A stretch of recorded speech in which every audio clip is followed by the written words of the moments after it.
A segunda carta aos Coríntios. Capítulo 1. Paulo, apóstolo de Cristo Jesus pela vontade de Deus, e Timóteo, nosso irmão, à congregação de Deus em Corinto, incluindo todos os santos que estão em toda a Acaia. Que vocês tenham bondade imerecida e paz da parte de Deus nosso Pai e do Senhor Jesus Cristo. Louvado seja o Deus e Pai do nosso Senhor Jesus Cristo, o Pai de eternas misericórdias e o Deus de todo consolo, que nos consola em todas as nossas provações, para que com o consolo que recebemos de Deus, possamos consolar outros em qualquer tipo de provação. Pois assim como os nossos sofrimentos pelo Cristo são abundantes, também é abundante o consolo que recebemos por meio do Cristo. Ora, se enfrentamos provações, é para o consolo e a salvação de vocês. E se estamos sendo consolados, é para o seu consolo, que age para ajudá-los a suportar os mesmos sofrimentos que nós também passamos. E a nossa esperança a respeito de vocês é firme, pois sabemos que, assim como vocês participam dos sofrimentos, também participarão do consolo. Pois não queremos, irmãos, que vocês fiquem sem saber da tribulação que passamos na província da Ásia. Nós estivemos sob extrema pressão, além das nossas forças, de modo que ficamos muito apreensivos, até mesmo quanto à nossa vida. De fato, sentimos que tínhamos recebido a sentença de morte. Isso aconteceu para que confiássemos não em nós mesmos, mas no Deus que levanta os mortos. De um perigo de morte tão grande Ele nos livrou e nos livrará, e temos esperança nele de que continuará a nos livrar. Vocês também podem nos ajudar com as suas súplicas por nós. Assim, muitos darão graças por nossa causa, pelo favor que recebemos em resposta às orações de muitos. Pois nós nos orgulhamos do seguinte: a nossa consciência dá testemunho de que temos nos comportado no mundo, e especialmente em relação a vocês, com santidade e também com a sinceridade que vem de Deus, não com a sabedoria humana, mas com a bondade imerecida de Deus. Pois nós realmente não estamos escrevendo a vocês nada que não sejam capazes de ler e entender. E eu espero que continuem a entender plenamente essas coisas, assim como também entenderam, até certo ponto, que nós somos motivo de orgulho para vocês, como vocês também serão para nós no dia do nosso Senhor Jesus. Assim, com essa confiança, eu pretendia ir visitá-los primeiro, para que vocês tivessem um segundo motivo de alegria, pois eu pretendia visitá-los a caminho da Macedônia, e da Macedônia voltar a vocês, e então ser acompanhado por vocês parte do caminho para a Judéia. Pois bem, quando planejei isso, será que encarei o assunto levianamente? Ou será que me proponho a fazer as coisas de maneira humana, e por isso digo sim, sim, e depois não, não? Mas, assim como Deus é fiel, o que dizemos a vocês não é sim e ao mesmo tempo não. Pois o Filho de Deus, Jesus Cristo, que nós, isto é, eu, Silvano e Timóteo, pregamos entre vocês, não se tornou sim e ao mesmo tempo não, mas o sim se tornou sim no caso dele. Pois, não importa quantas sejam as promessas de Deus, elas se tornaram sim por meio dele. Portanto, também é por meio dele que se diz o amém a Deus, e isso dá glória a ele por nosso intermédio. Mas aquele que garante que nós e vocês pertencemos a Cristo e quem nos ungiu é Deus. Ele pôs também o seu selo sobre nós e nos deu a garantia daquilo que virá, isto é, o Espírito, em nosso coração. Chamo a Deus por testemunha contra mim de que é para poupar vocês que ainda não fui a Corinto. Não é que sejamos os donos da sua fé, mas somos colaboradores para a sua alegria, pois é pela sua fé que vocês estão de pé. Capítulo 2. Pois eu decidi que a minha próxima visita a vocês não será triste. Porque se eu os entristecer, quem haverá para me alegrar, a não ser aqueles que eu tiver entristecido? Escrevi o que escrevi, para que, quando eu for aí, não fique triste por causa daqueles que deveriam me alegrar, porque tenho confiança de que o que me traz alegria traz a mesma alegria a todos vocês. pois eu lhes escrevi com muita aflição e angústia de coração, com muitas lágrimas, não para entristecê-los, mas para que soubessem do profundo amor que tenho por vocês. Ora, se alguém causou tristeza, ele entristeceu não a mim, mas a todos vocês até certo ponto, para não ser severo demais no que digo.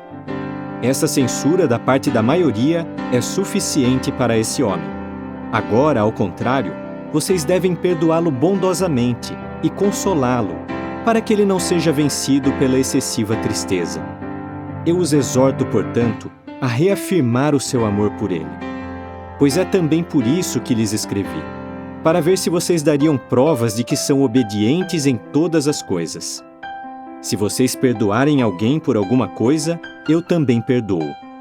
De fato, o que perdoei, se eu tiver perdoado alguma coisa, foi para o bem de vocês, à vista de Cristo, para que não sejamos vencidos por Satanás, pois não desconhecemos as suas tramas. Quando cheguei a Troade para declarar as boas novas a respeito do Cristo, e foi aberta para mim uma porta na obra do Senhor, meu espírito não teve alívio, porque não achei Tito, meu irmão. Então me despedi dos irmãos dali e parti para a Macedônia. Mas graças sejam dadas a Deus, que sempre nos conduz num desfile triunfal em companhia do Cristo, e por nosso intermédio, espalha o aroma do conhecimento dele por toda a parte. Pois para Deus, somos aroma agradável de Cristo, entre os que estão a caminho da salvação e entre os que estão a caminho da destruição. Para estes últimos, cheiro de morte que leva à morte. Para os primeiros, aroma de vida que leva à vida. E quem está qualificado para isso? Nós estamos, pois não somos vendedores ambulantes da palavra de Deus, como muitos são, mas falamos com toda sinceridade, como enviados por Deus, sim, à vista de Deus e na companhia de Cristo. Capítulo 3. Estamos começando a recomendar a nós mesmos novamente? Ou será que precisamos, como alguns, de cartas de recomendação para vocês ou da parte de vocês? Vocês mesmos são a nossa carta, escrita no nosso coração, conhecida e lida por toda a humanidade. Porque é evidente que vocês são carta de Cristo, escrita por nós como ministros, não com tinta, mas com o Espírito de um Deus vivente, não em tábuas de pedra, mas em tábuas carnais, em corações. Temos tal confiança em Deus por meio do Cristo. Não que estejamos qualificados por nós mesmos para considerar que qualquer coisa venha de nós, mas a nossa qualificação vem de Deus, que de fato nos habilitou para sermos servos de um novo pacto, não de um código escrito, mas do Espírito. Pois o código escrito condena à morte, mas o Espírito dá vida. Ora, se o código que ministra a morte e que foi gravado com letras em pedras veio com tal glória que os filhos de Israel não podiam olhar para o rosto de Moisés por causa da glória do seu rosto, glória que seria eliminada, não deveria a ministração do Espírito ter uma glória ainda maior? Pois se o código que ministrava a condenação era glorioso, quanto mais gloriosa seria a ministração da justiça. De fato, mesmo aquilo que no passado havia sido feito glorioso, perdeu a glória por causa da glória que lhe é superior.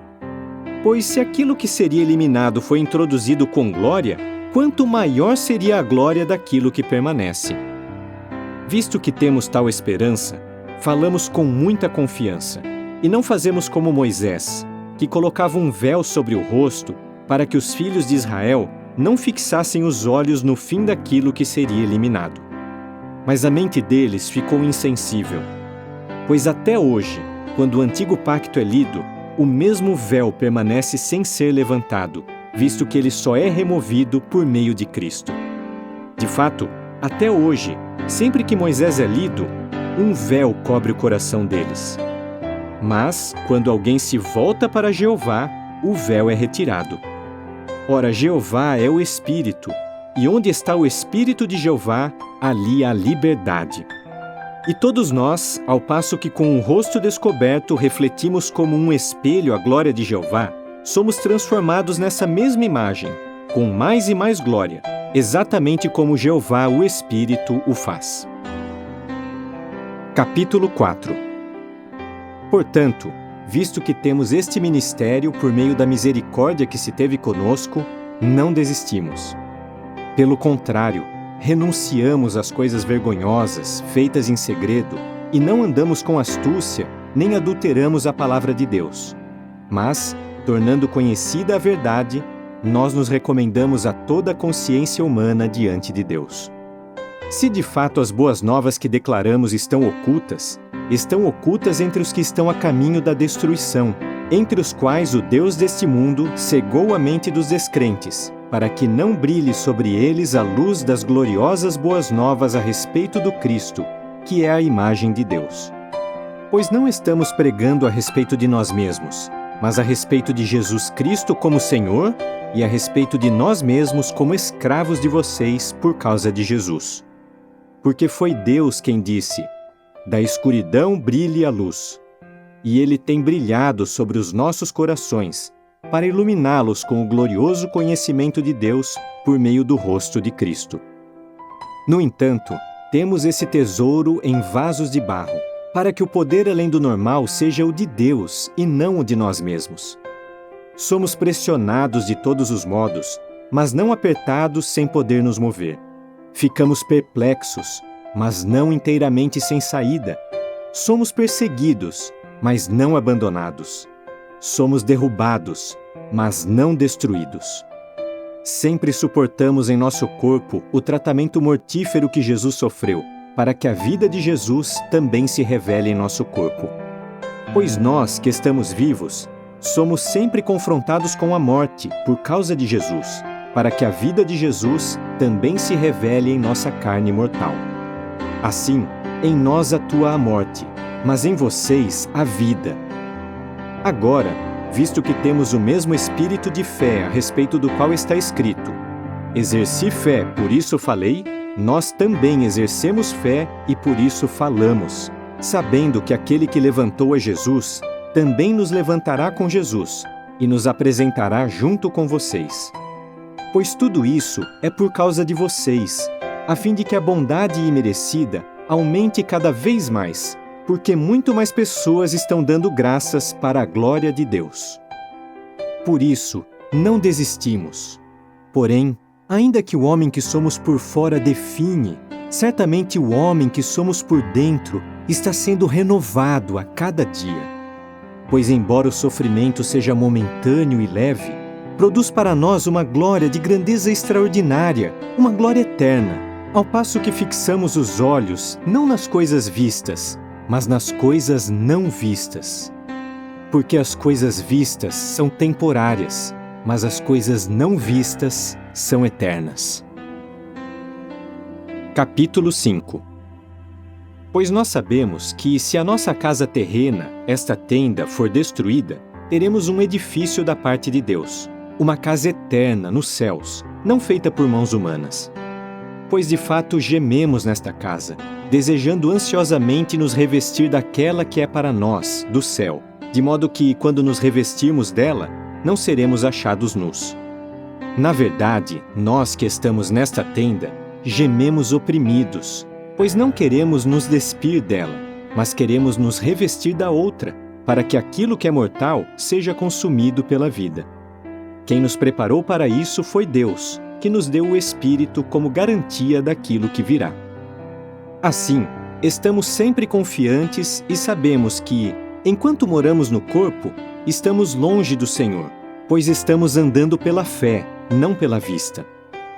Mas estamos cheios de confiança e preferimos estar longe do corpo e morar com o Senhor. Assim, quer moremos com Ele, quer estejamos longe dele, temos por alvo agradar a Ele.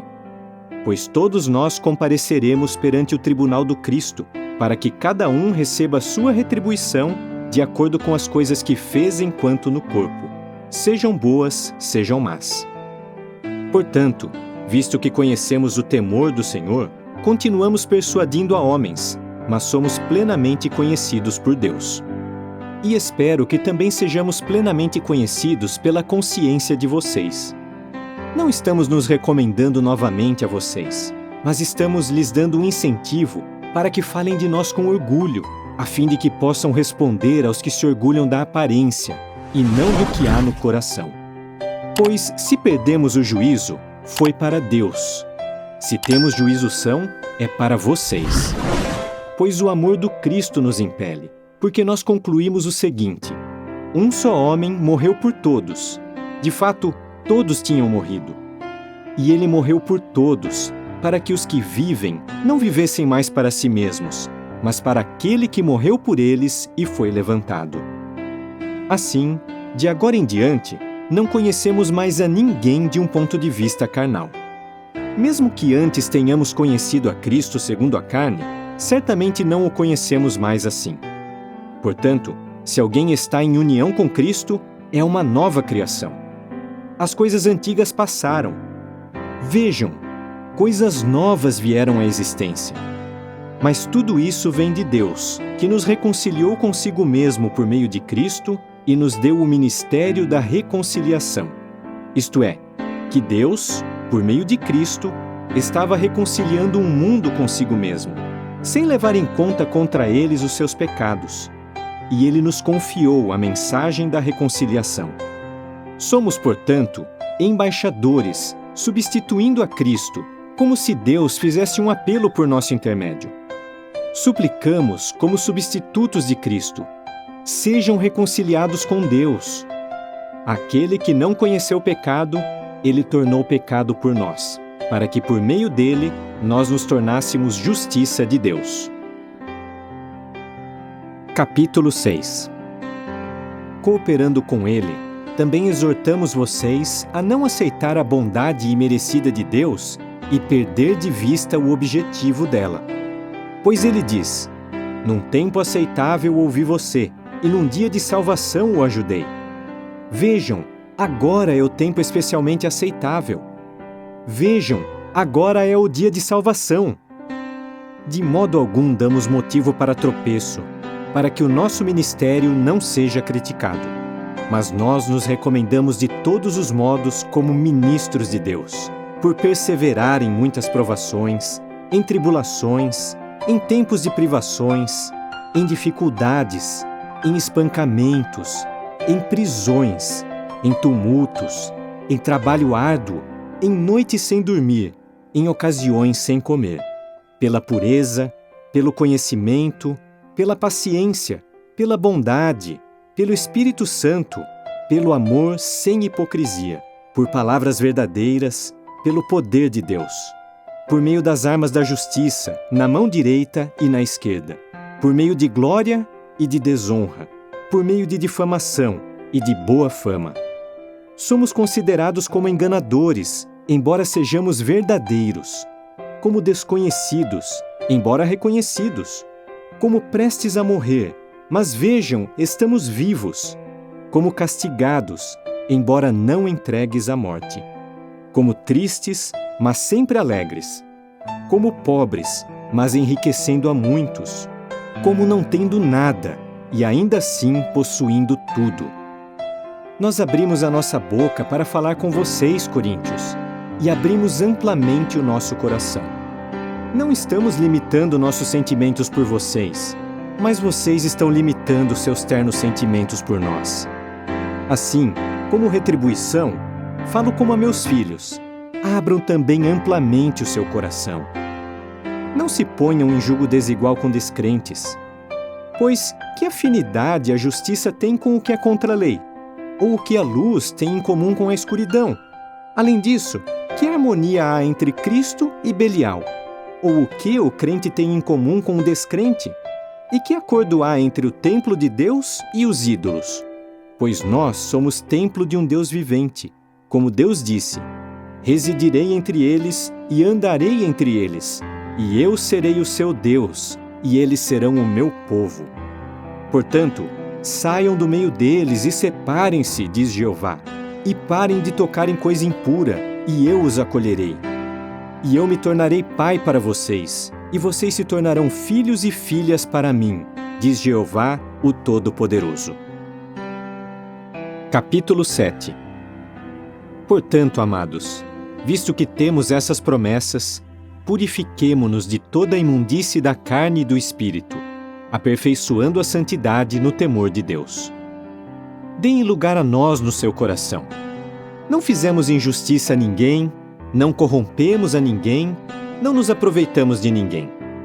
Não digo isso para condenar vocês, pois eu já disse que vocês estão no nosso coração, para morrer conosco e para viver conosco. Uso de muita franqueza ao falar com vocês. Tenho muito orgulho de vocês. Estou plenamente consolado. Estou transbordando de alegria em toda a nossa aflição. De fato, quando chegamos à Macedônia, não tivemos alívio, mas continuamos a ser afligidos de todos os modos. Havia lutas por fora, temores por dentro. Mas Deus, que consola os desanimados, nos consolou com a presença de Tito. E não somente com a presença dele, mas também com o consolo que ele recebeu por causa de vocês, pois ele nos contou do seu desejo de me ver, da sua profunda tristeza, da sua sincera preocupação por mim, de modo que me alegrei ainda mais. Pois mesmo que eu os tenha entristecido com a minha carta, não lamento isso. Embora a princípio eu tenha lamentado, porque vejo que a carta os entristeceu, ainda que por pouco tempo, agora me alegro, não porque vocês foram entristecidos, mas porque a sua tristeza os levou ao arrependimento. Pois vocês foram entristecidos segundo a vontade de Deus, e assim não foram prejudicados em nada por nossa causa. Porque a tristeza segundo a vontade de Deus produz o arrependimento que leva à salvação, e disso ninguém se lamentará. Mas a tristeza do mundo produz a morte. Pois vejam que diligência a sua tristeza segundo a vontade de Deus produziu em vocês. Fez com que se reabilitassem, que ficassem indignados, que tivessem temor, desejo sincero e zelo, que corrigissem o erro. Vocês demonstraram em todos os sentidos que são puros nesse assunto. Embora eu tenha escrito a vocês, não fiz isso por causa daquele que cometeu o erro, nem daquele contra quem se cometeu o erro, mas para que ficasse clara entre vocês, à vista de Deus, a sua diligência em nos obedecer. É por isso que fomos consolados. Mas, além do consolo que recebemos, nós nos alegramos ainda mais por causa da alegria de Tito, porque todos vocês reanimaram o espírito dele. Pois, se eu falei de vocês para ele com orgulho, não fui envergonhado. Mas, assim como tudo o que dissemos a vocês era verdade, também se mostrou verdadeiro aquilo que falamos a Tito com orgulho. Além disso, os ternos sentimentos dele por vocês aumentam quando ele se lembra da obediência de todos vocês, de como receberam com temor e tremor. Eu me alegro porque em tudo posso ter confiança em vocês. Capítulo 8. Agora, irmãos, queremos que vocês saibam da bondade imerecida de Deus que foi concedida às congregações da Macedônia. Mesmo sob aflição durante uma grande prova, a imensa alegria e a extrema pobreza deles fizeram transbordar as riquezas de sua generosidade. Pois o que eles fizeram foi segundo seus recursos. Sim, sou testemunha de que foi até mesmo além de seus recursos. Eles nos suplicavam insistentemente, de sua própria iniciativa, pelo privilégio de dar bondosamente, para participar no serviço de ajuda aos santos. E fizeram mais do que esperávamos, visto que se entregaram primeiramente ao Senhor e a nós pela vontade de Deus. Assim, incentivamos Tito a terminar a coleta da bondosa dádiva de vocês, visto que ele havia iniciado esse trabalho no seu meio. Portanto, assim como vocês são ricos em tudo, em fé, em palavra, em conhecimento, em toda a diligência e em nosso amor por vocês, sejam ricos também no que se refere a essa bondosa dádiva. Não digo isso como uma ordem, mas para informá-los da diligência de outros e para pôr à prova a sinceridade do amor de vocês. Pois vocês conhecem a bondade imerecida do nosso Senhor Jesus Cristo. Embora fosse rico, tornou-se pobre por causa de vocês, para que vocês se tornassem ricos por meio da pobreza dele. E a esse respeito dou a minha opinião. Cuidar disso é para o seu próprio bem, visto que já faz 1 ano que vocês não somente iniciaram essa obra, mas também mostraram o desejo de fazê-la. Agora, então, terminem o que começaram, de modo que a sua prontidão para agir seja completada segundo os recursos que tem à disposição. Pois, se já existe a prontidão, a dádiva é especialmente aceitável segundo o que a pessoa tem, não segundo o que a pessoa não tem. Porque não quero aliviar outros e sobrecarregar vocês, mas, por meio de uma compensação, que o excedente que agora vocês têm supra a necessidade deles, a fim de que o excedente deles também supra a carência de vocês, e desse modo haja uma compensação. Assim como está escrito: quem tinha muito não teve demais, e quem tinha pouco não teve de menos. Graças sejam dadas a Deus por ter colocado no coração de Tito a mesma preocupação sincera que temos por vocês, porque ele não só correspondeu ao nosso incentivo, mas, como tem muito boa vontade, está indo visitá-los por iniciativa própria. Nós, porém, estamos enviando junto com ele o irmão que tem sido elogiado em todas as congregações por causa do que está fazendo pelas boas novas. Não só isso, mas ele também foi designado pelas congregações para ser nosso companheiro de viagem, ao cuidarmos dessa bondosa dádiva para a glória do Senhor e como prova da nossa prontidão em ajudar. Estamos assim evitando que alguém nos critique com relação a essa contribuição generosa da qual estamos cuidando. Pois cuidamos de tudo honestamente, não somente à vista de Jeová, mas também à vista dos homens. Além disso, estamos enviando com eles o nosso irmão, cuja diligência comprovamos muitas vezes e em muitos assuntos. Mas ele agora se mostra ainda mais diligente por causa da grande confiança que tem em vocês.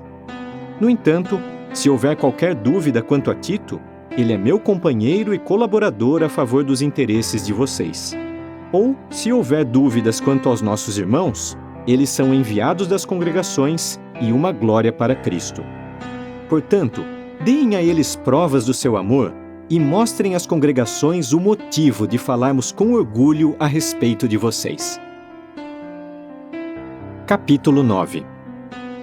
A respeito do serviço em favor dos santos, não é de todo necessário que eu lhes escreva, pois conheço a sua prontidão e dela falo com orgulho aos macedônios, dizendo que a Acaia já está pronta há 1 ano, e o zelo de vocês estimulou a maioria deles.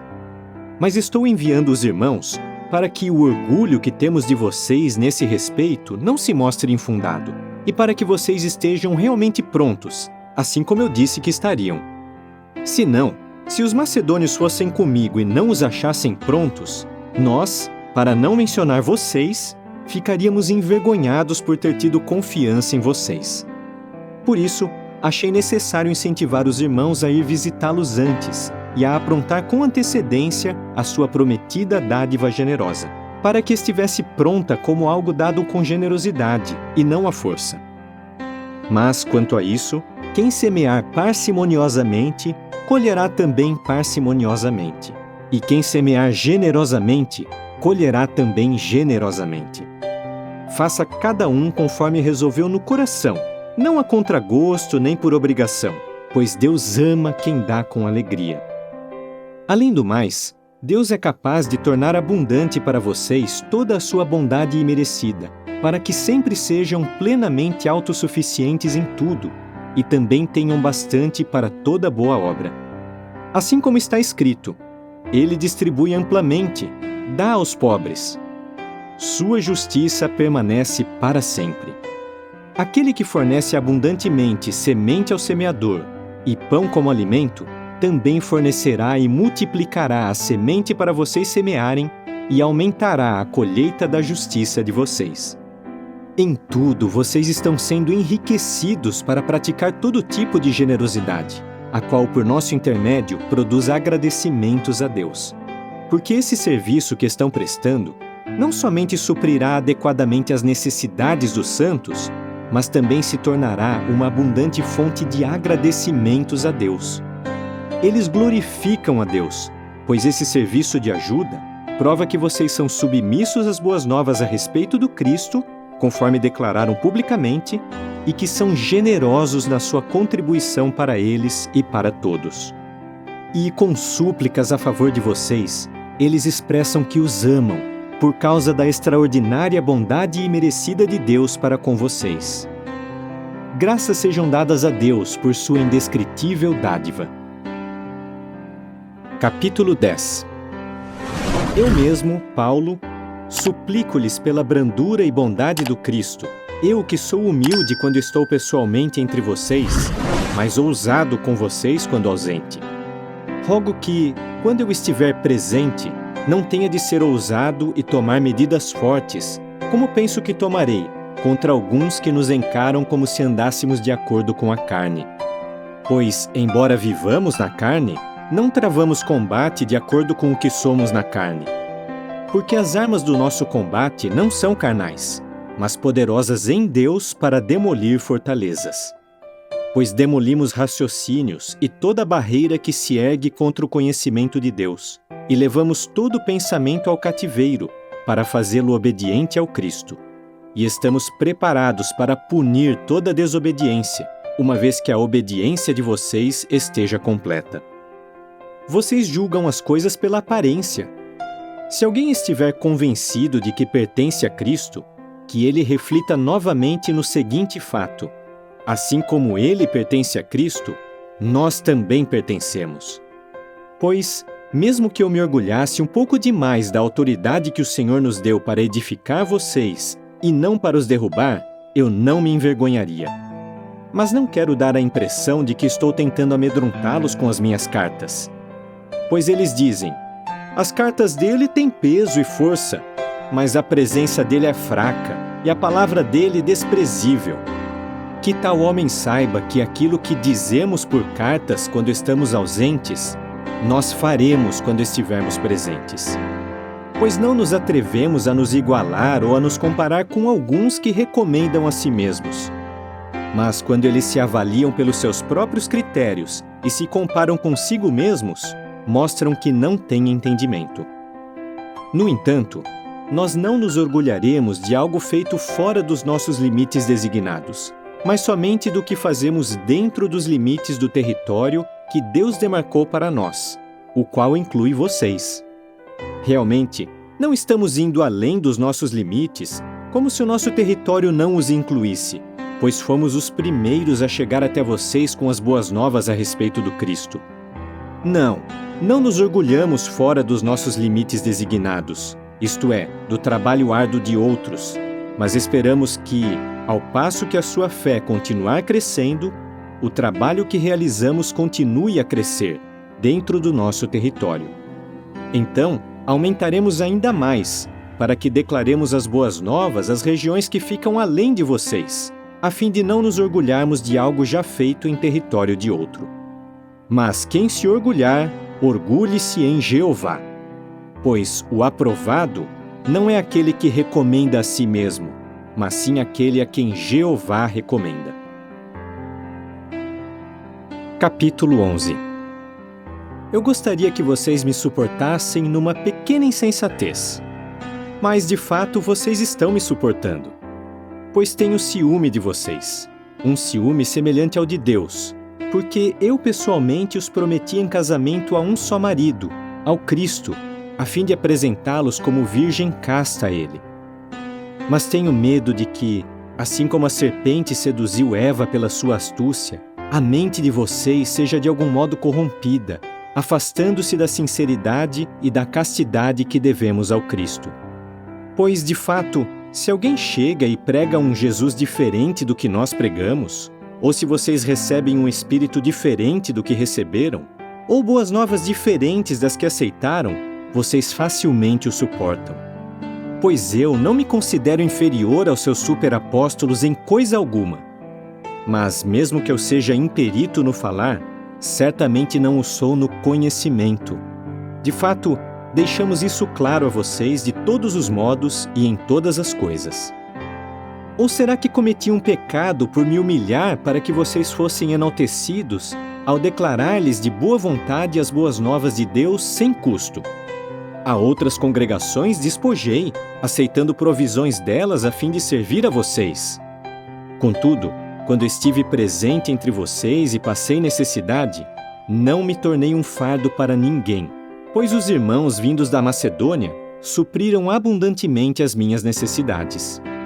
Sim, Tomei cuidado para não me tornar um fardo para vocês em nenhum sentido, e continuarei fazendo isso. Tão certo como a verdade de Cristo está em mim, não deixarei de falar com orgulho sobre isso nas regiões da Acaia. Por quê? Porque não amo vocês? Deus sabe que os amo.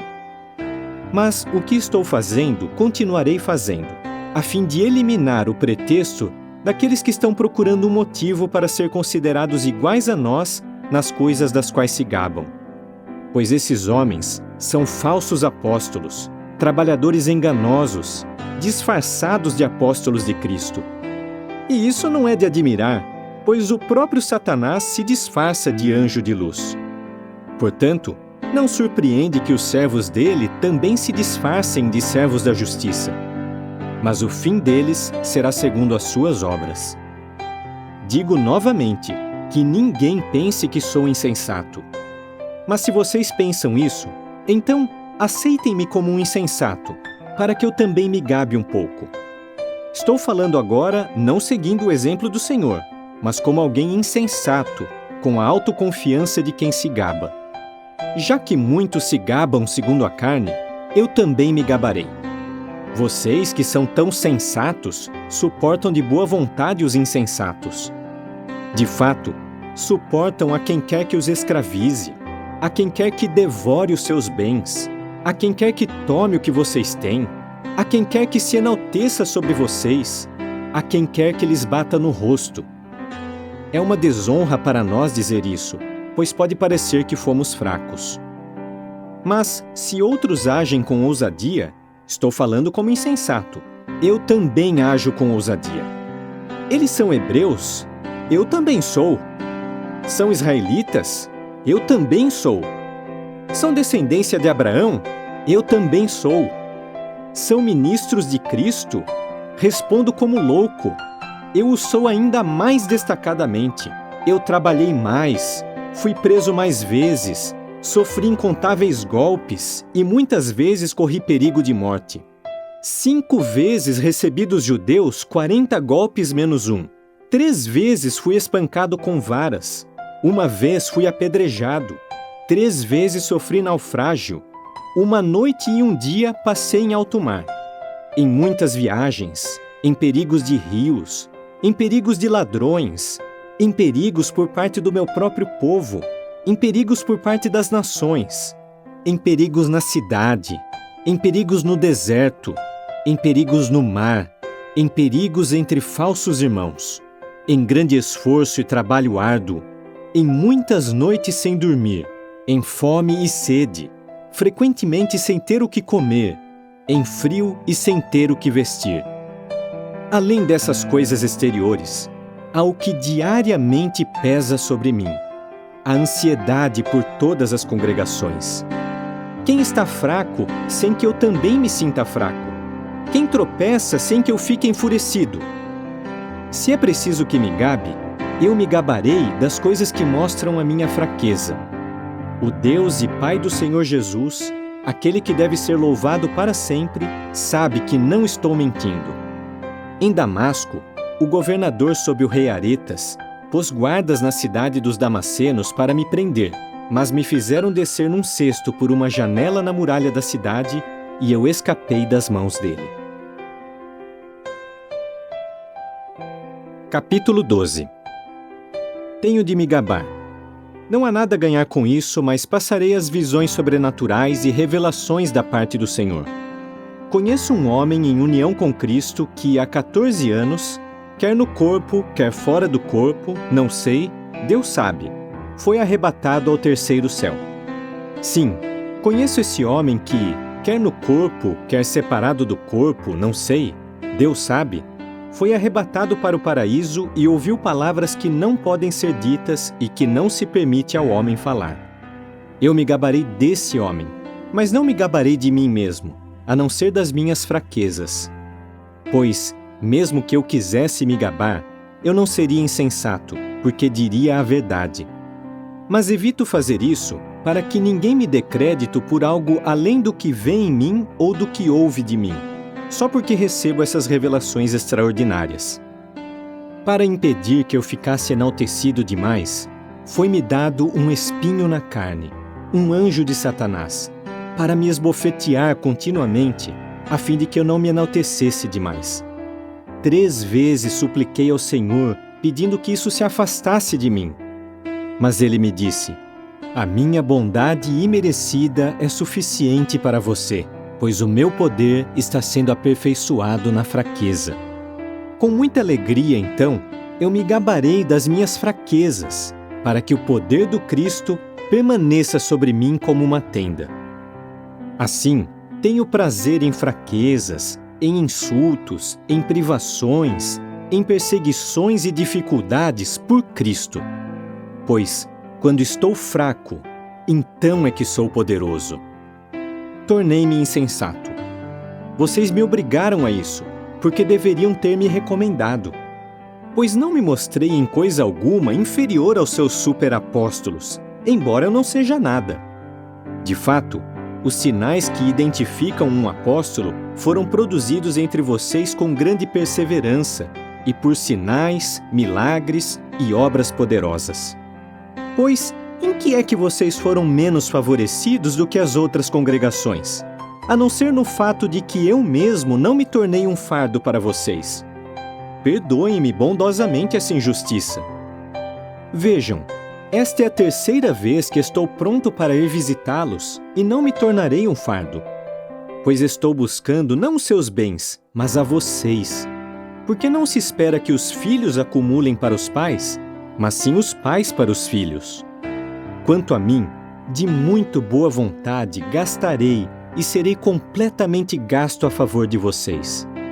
Se os amo tanto, deveria eu ser amado menos? Mas, seja como for, não os sobrecarreguei. No entanto, vocês dizem que fui ardiloso e que os apanhei com astúcia. Será que me aproveitei de vocês por meio de algum daqueles que lhes enviei? Insisti com Tito para que visitasse vocês e enviei o irmão com ele. Será que Tito se aproveitou de vocês? Por acaso não andamos no mesmo espírito, nas mesmas pisadas? Vocês pensaram durante todo esse tempo que estávamos fazendo a nossa defesa perante vocês? É perante Deus que estamos falando, em união com Cristo. Mas, amados, tudo o que fazemos é para edificar vocês. Pois receio que, quando eu chegar aí, talvez não os encontre como eu queria e eu não seja como vocês queriam. Mas, em vez disso, que eu encontre brigas, ciúme, acessos de ira, discórdias, calúnias, cochichos, demonstrações de orgulho e desordens. Talvez, quando eu for novamente, meu Deus me humilhe diante de vocês e eu tenha de chorar por muitos que anteriormente pecaram e não se arrependeram da impureza, da imoralidade sexual e da conduta insolente que praticaram. Capítulo 13. Esta é a 3ª vez que estou para ir visitá-los. Toda questão deve ficar estabelecida com base no depoimento de 2 ou 3 testemunhas. Embora eu esteja ausente agora, é como se eu estivesse presente pela 2ª vez, e eu previno os que pecaram no passado e a todos os outros que não os pouparei se eu for aí outra vez, visto que vocês estão querendo provas de que Cristo, que não é fraco ao lidar com vocês, mas é poderoso entre vocês, fala realmente por meio de mim. Pois, de fato, ele foi morto na estaca em razão de sua fraqueza, mas está vivo por causa do poder de Deus. É verdade que nós também somos fracos com ele, mas viveremos junto com ele por causa do poder de Deus em vocês. Persistam em examinar se estão na fé. Persistam em pôr à prova o que vocês mesmos são. Ou não reconhecem que Jesus Cristo está em união com vocês, a menos que estejam reprovados. Eu realmente espero que vocês reconheçam que nós não estamos reprovados. Oramos a Deus que vocês não façam nada de errado, não para que nós pareçamos aprovados, mas para que vocês façam o que é bom, mesmo que nós pareçamos reprovados. Pois não podemos fazer nada contra a verdade, mas somente a favor da verdade. Nós certamente nos alegramos sempre que estamos fracos e vocês poderosos. E o que pedimos em oração, é que vocês sejam reajustados. É por isso que escrevo estas coisas enquanto estou ausente, para que, quando estiver presente, não tenha de ser severo ao usar a autoridade que o Senhor me deu, que é para edificar e não para derrubar. Finalmente, irmãos, continuem a se alegrar, a ser reajustados, a ser consolados, a pensar do mesmo modo, a viver pacificamente.